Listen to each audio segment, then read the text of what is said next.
안녕하세요. 오늘은 선지자 시대의 계시에 관하여 전체 5강 중에 제 4강이 되겠습니다. 지난 시간까지 여호와의 본성과 속성에 대한 말씀을 드리고, 오늘의 주제는 여호와와 이스라엘 사이의 결속, 그 다음에 세 번째 그 관계의 결속관계 깨어짐에 대해서 말씀을 드리게 될 것 같습니다. 시대적으로 이러한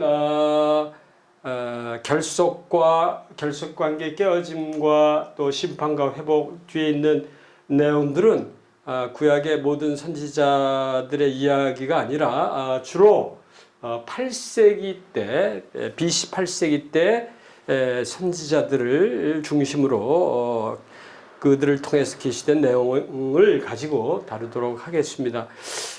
선지자들에 의하면 여호와와 이스라엘 사이의 관계는 친밀하고 독특한 결속관계가 존재한다는 것이죠. 그래서 그 개념은 여호와께서 이스라엘을 택하셨다라는 그 개념 속에 강하게 들어가 있고, 하나님의 백성이다, 이런 것들이 이제 강한 결속관계의 의미가 이제 내재되게 됐습니다. 특히 그 혼인 개념들이 이제 나오는데요. 그것은 하나의 베리트, 그 언약 개념으로 쌍방간에 그 하나님이 주도하시는 그러한 언약 개념으로 이제 많이 나오고, 특히 호세아서와 이사야서에서 이 베리트 개념 하의 여호와 이스라엘 사이의 관계가 우리가 배울 수가 있겠습니다. 호세아는 베리트 사상을 혼인 형태로 그 동일시를 했습니다.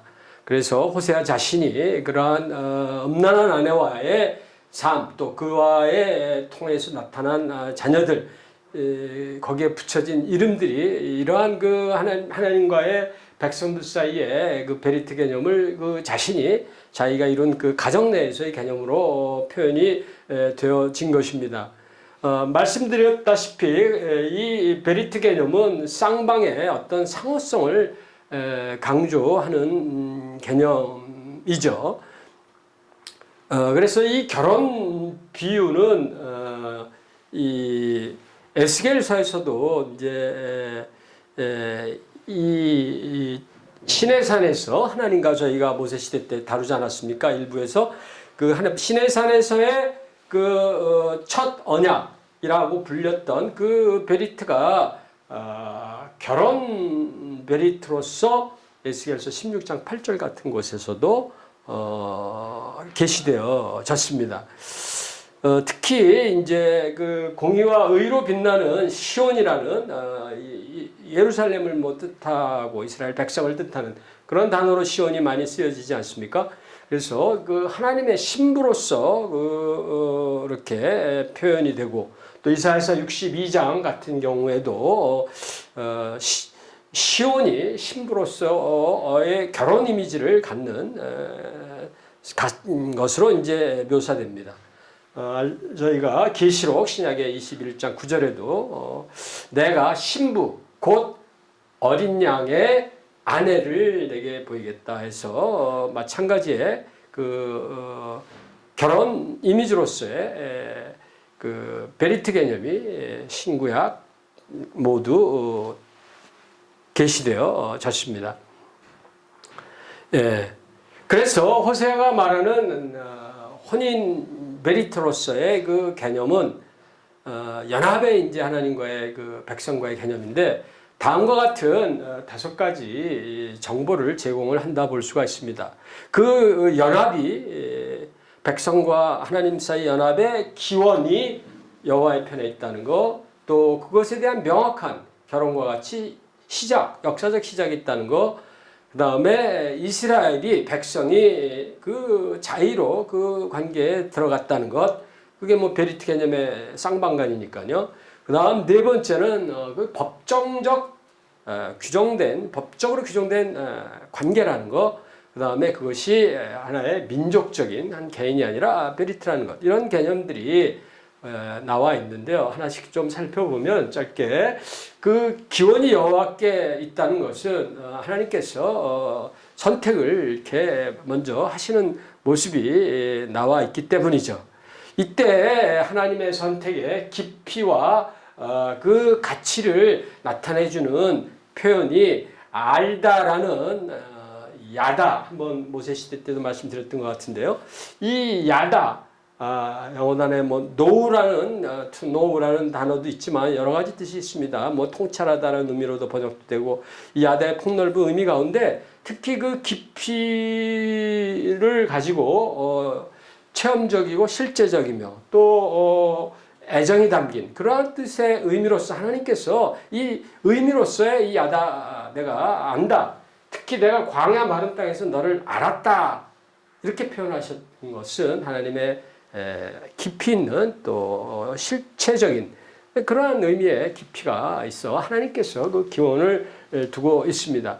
또 명확한 역사적 시작의 이제 이 개념은 호세아 13장 4절에 보면 애굽 땅에 있을 때부터 해서 그 시점을 하나님께서 그들의 그 포로 식민 노예 상태에 있을 때 그 애굽에서의 그 모습 때부터라는 하나님의 그 메시지가 이제 나와 있는 것이죠. 특히 그 연합의 기원이 뭐 시내산에서의 어떤 언약식을 체결하지 않습니까? 그 세리머니를 갔는데 그러한 인준행위, 언약 인준행위지만 그러나 하나님의 말씀은 더 뿌리를 출애굽의 그 사건 속에서 그 기원, 역사적 시작을 하나님께서 찾으십니다. 예, 이 혼인 관념은 뭐 성경에서 또 백성과 하나님 사이의 관계를 아버지와 아들됨의 관계로도 얘기하는데 그 관념보다도 더 강한 그런 의미를 가지고 시작 개념에서 특히 있는 것이죠. 또한 이스라엘이 자의로 그 관계에 들어갔다. 베리트 관계, 혼인 베리트의 관계는 그 혼인 베리트가 당사자가 동의하지 않고 이루어질 수 없는 것이니까 자의로 이스라엘이 들어갔다라는 그 말이 가능한 이야기가 되겠습니다. 특히 이러한 그 상황에서 호세아가 백성들에게 요구하는 모든 내용은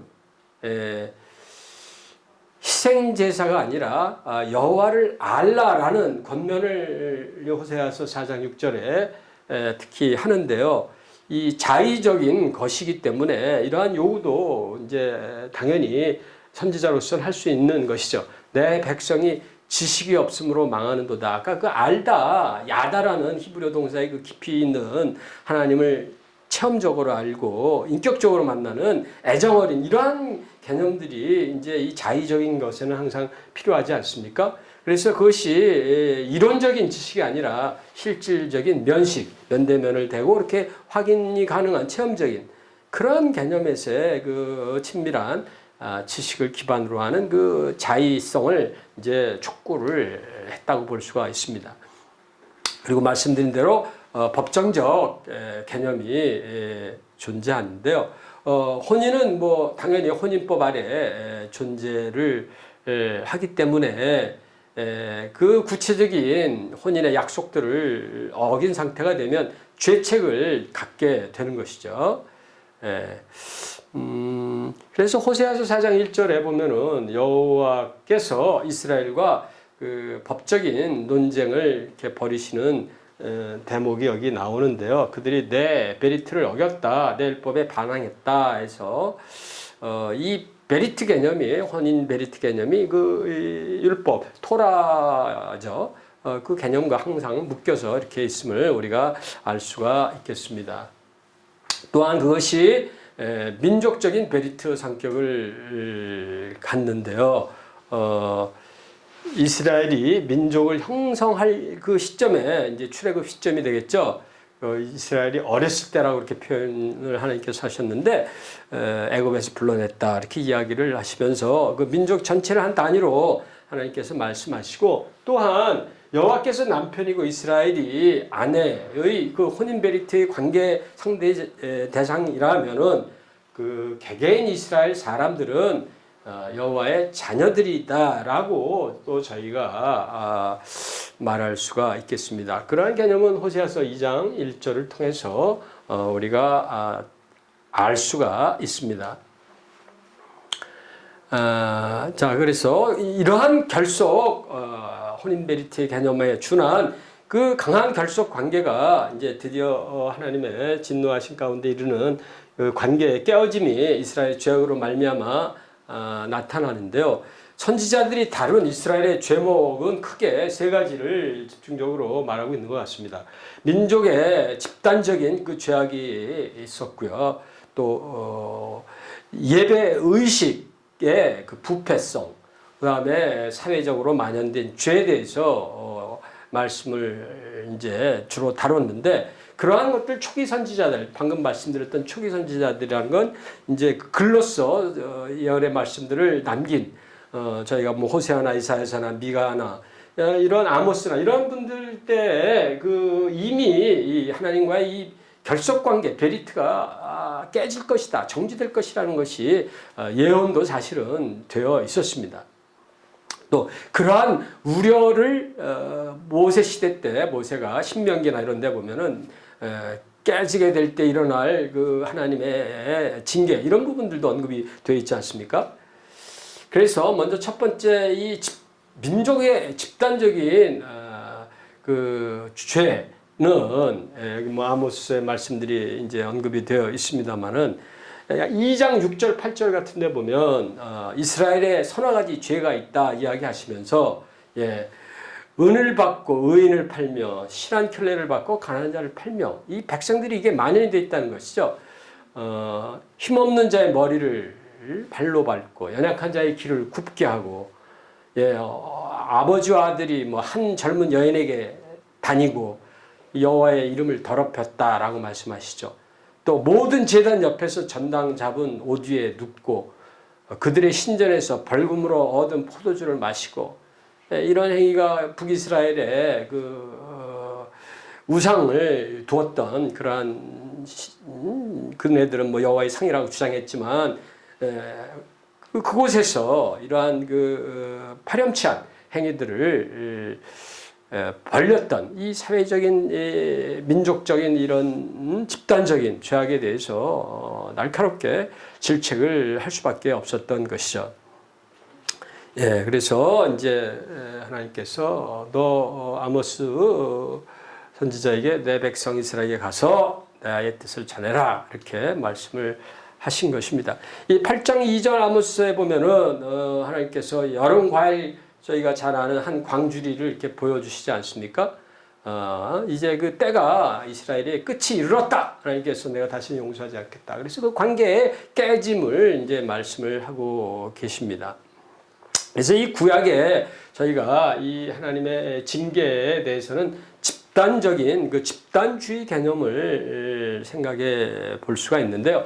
재난이 하나님께로부터 임할 때 경건한 자들이 악한 자들과 더불어 함께 고난을 당하는 그러한 것들이 뭐 그네들만 딱 되면 뭐 좋겠죠.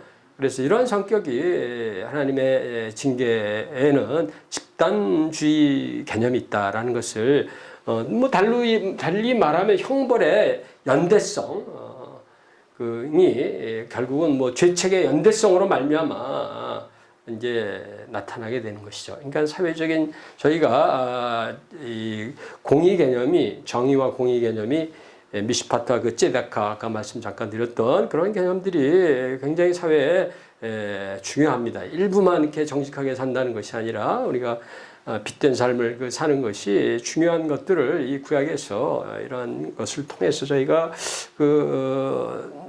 깨달아 볼 수가 있겠습니다. 또 의식적 예배의 부패는 그 희생 제사를 드렸던 하나님께서 모세 선지자를 통해서 계시해 주셨던 그러한 내용들이 선지자들이 이구동성으로 그게 부패됐다는 것이죠. 그래서 선지자들이 이구동성으로 공격을 이 죄에 대해서 했습니다. 특히 형상들을 새겨서 우상 숭배의 도구들을 가지고 했던 부분들을 질책했고요. 또 제사장 자체들이 부패를 된 모습이 미가서 3장에 보면은 나와 있습니다. 그들이 삭슬받고 교훈하고 제사장이 중요한 이제 그 하나님의 성소를 지켰던 자들인데 말씀도 때로는 가르쳐야 했는데 그 삭슬받고 뭐 아르바이트 하듯이 그렇게 했다면 이건 참 심각한 문제가 되는 것이죠.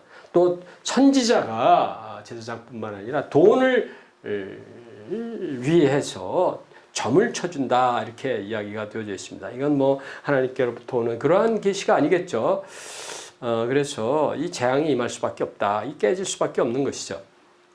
그래서 선지자들은 그 어떤 형식적인 어떤 예배의 모습, 외형적인 그런 걸 잘 지키는 거에는 뭐 관심이 별로 없고요.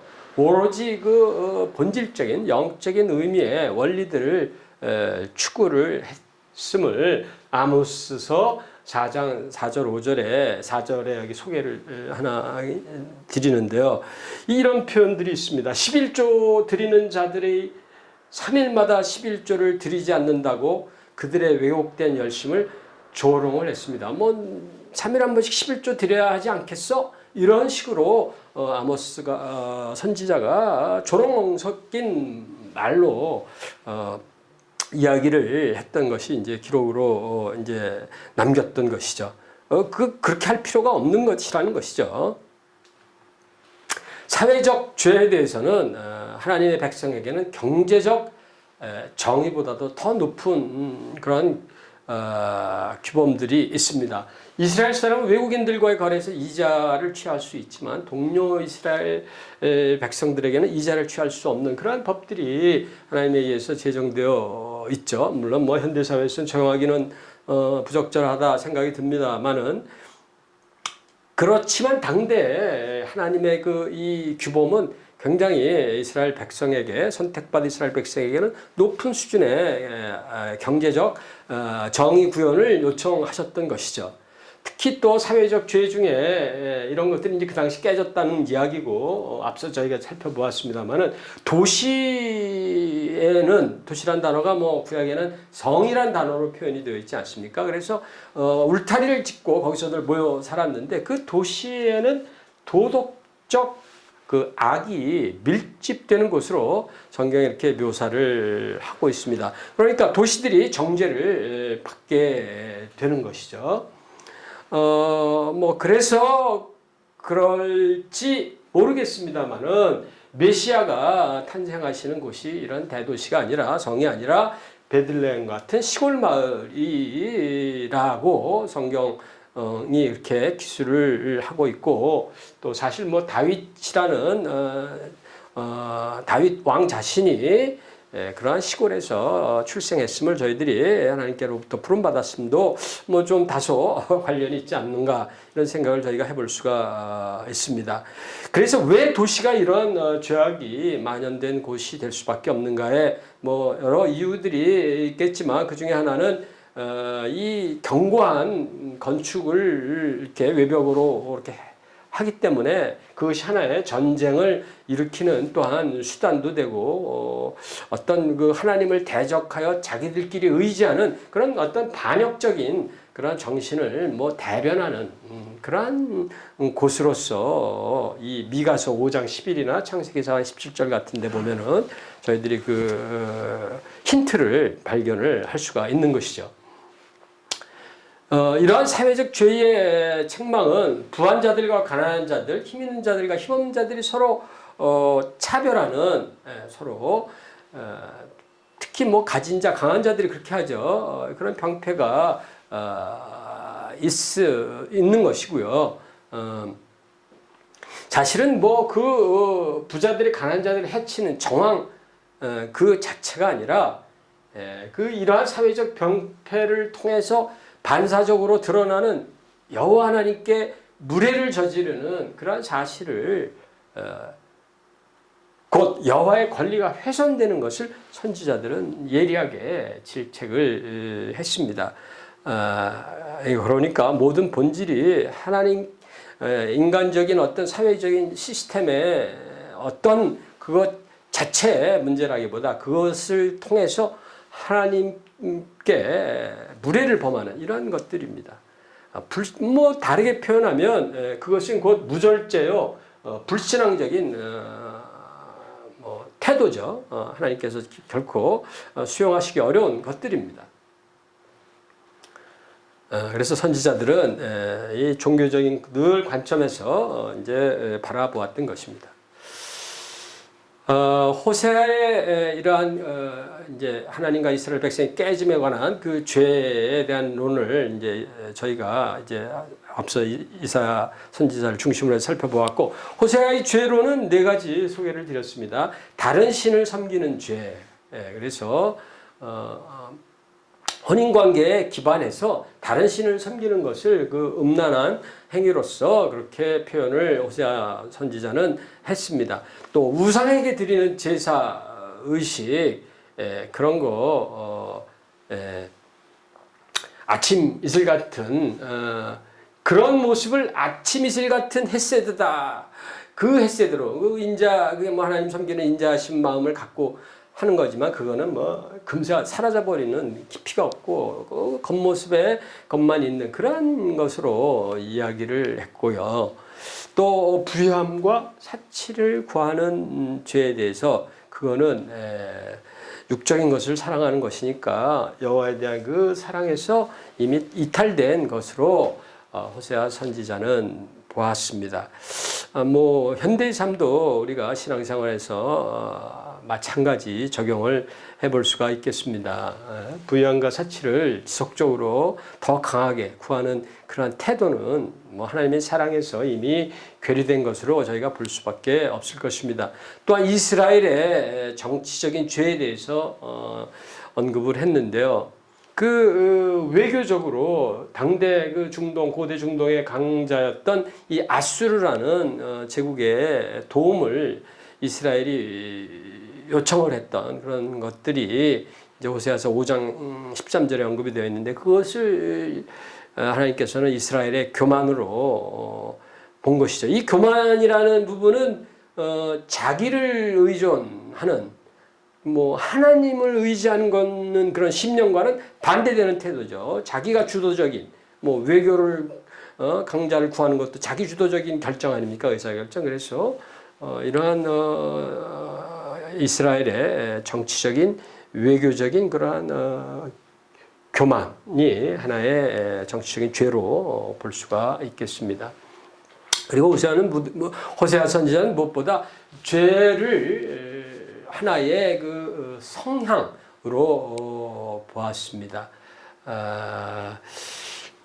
그 5장 4절을 보면 그들의 행위가 그들을 하나님께로 되돌아가지 못하게 했고 하던 행위가 있지 않습니까? 그게 하나님께 돌아가지 못하게 하고 또 음란한 마음이 그 속에 있기 때문에 여호와를 그 아는데 큰 그 저해 요소가 돼서 알지 못한다는 것이죠. 그런 것을 성향은 뭐 지속적인 어떤 태도로 볼 수가 있으니까 행위나 또 그 음란한 생각이나 이런 것들이 계속 있는 것이 하나의 이제 죄의 성향으로 보았는데 제가 또 보았던 신약의 관련된 그 미국의 종교 대각성을 일으켰던 1차 각성을 일으켰던 조나단 에드워드 그 훌륭하신 목사님도 믿음을 하나의 그 성향으로 보시는 그러한 글을 제가 한번 본 적이 있습니다. 이것과 서로 대비가 되는 것 같습니다.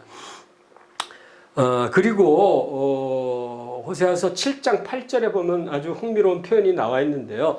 에브라임은 뒤집지 않은 납작한 빵과 같다. 전혀 죄의 편에 서는 것을 개의치 않는다. 그렇게 이야기를 여기 10장 8절에 되어 있습니다. 특히 여러 민족과 혼합적인 결혼, 그런 혼합되어지는 그것이 바로 이 지금 뒤집지 않은 전병, 그 빵이라는 것이죠. 전병의 납작한 빵. 당시 아마 이 빵을 이렇게 화덕 같은데 이렇게 한쪽에 이렇게 붙여가지고 요즘에도 그런 뭐 대만 같은데 그런 빵 굽는 데가 있는 것 같은데 붙여놓고 한쪽이 계속 익혀지면서 이제 그 반대편도 그 열기가 와서 익히도록 하는 그런 건데 적절한 상황에서 그걸 뭐 뒤집어야 될 텐데 뒤집지 않는 그런 모습의 이 죄성을 비유하고 개탄했던 것이죠. 이사야의 죄론을 저희가 다시 살펴보면은 구약의 계시가 죄에 대하여 가르치는 것 가운데 가장 심오하다라고 볼 수가 있습니다. 호세아 선지자는 죄를 혼인 메리트로 이렇게 보았다면 이사야 선지자는 여호와의 영광과 관련져서 사고를 하고 특히 이 죄가 무엇보다도 하나님의 존귀하심을 깨트리는 그런 것으로 생각을 많이 피력을 했습니다. 여호와께서 이스라엘 백성을 버리신 이유는 이러한 죄, 동방의 풍속, 미신이죠. 또 블레셋인의 그 어떤 마술 이런 것들 때문이다. 또 그 우상숭배 당연한 것인데요. 특히 그 최고의 불경이요, 불신앙이다. 하나님을 모욕하는 거다.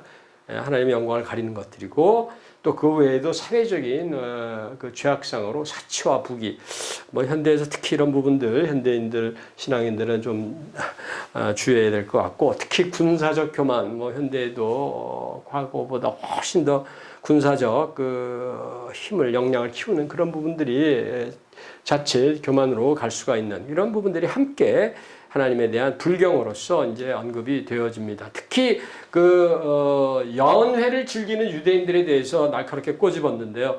그거는 뭐 육신의 정욕을 추구를 하는 것이죠. 뭐 한국에도 먹자방 같은 게 대유행인데요.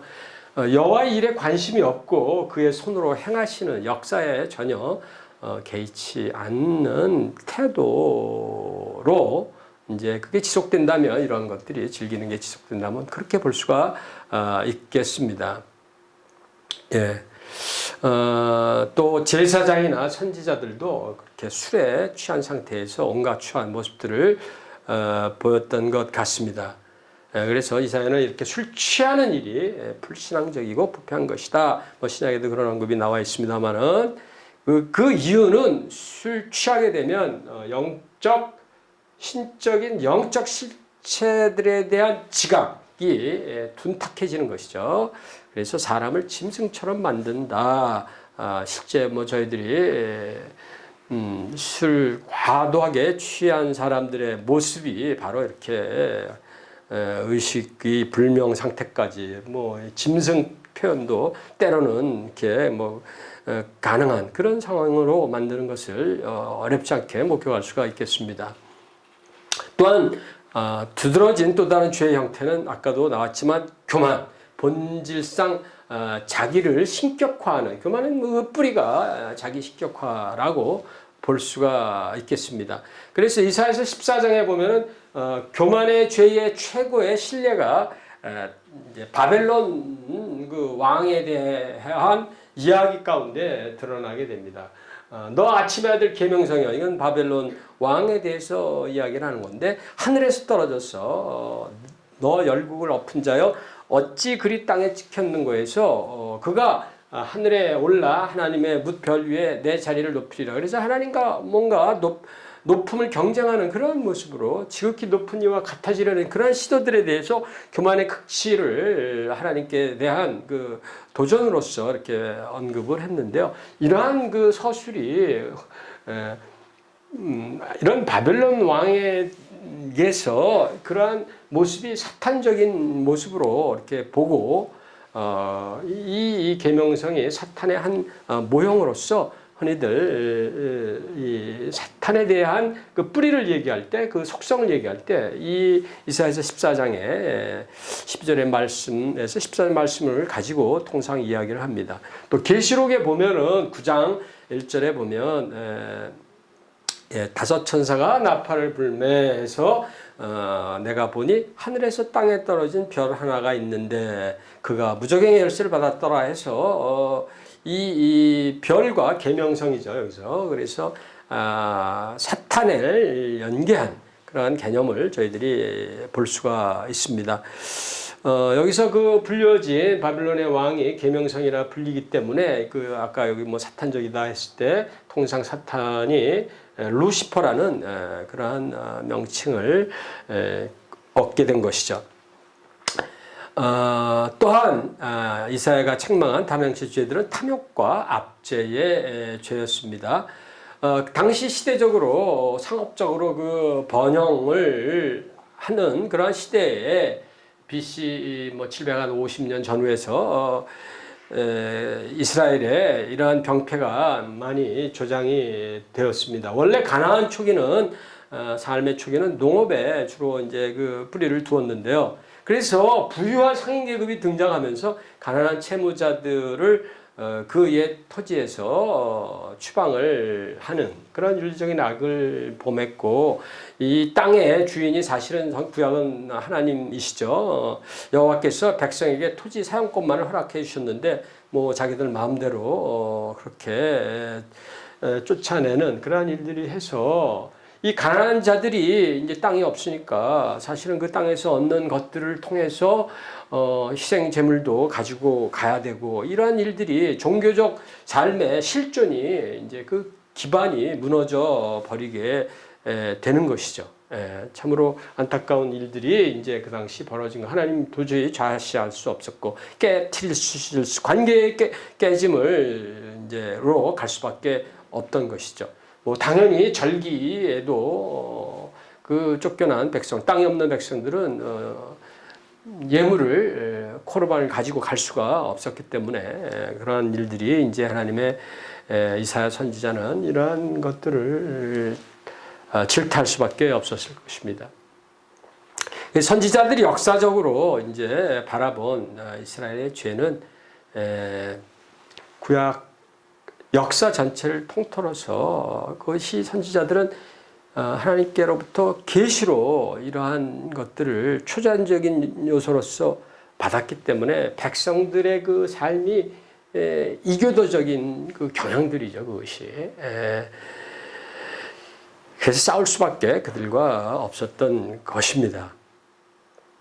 그리고 선지자들은 그 백성들에게 출애굽 시대에 계시되었던 그러한 그 하나님의 정당한 그 요구 사항들로부터 배도하고 있음을 질책을 아모스서에서 특히 많이 이제 하고 있는 것이죠.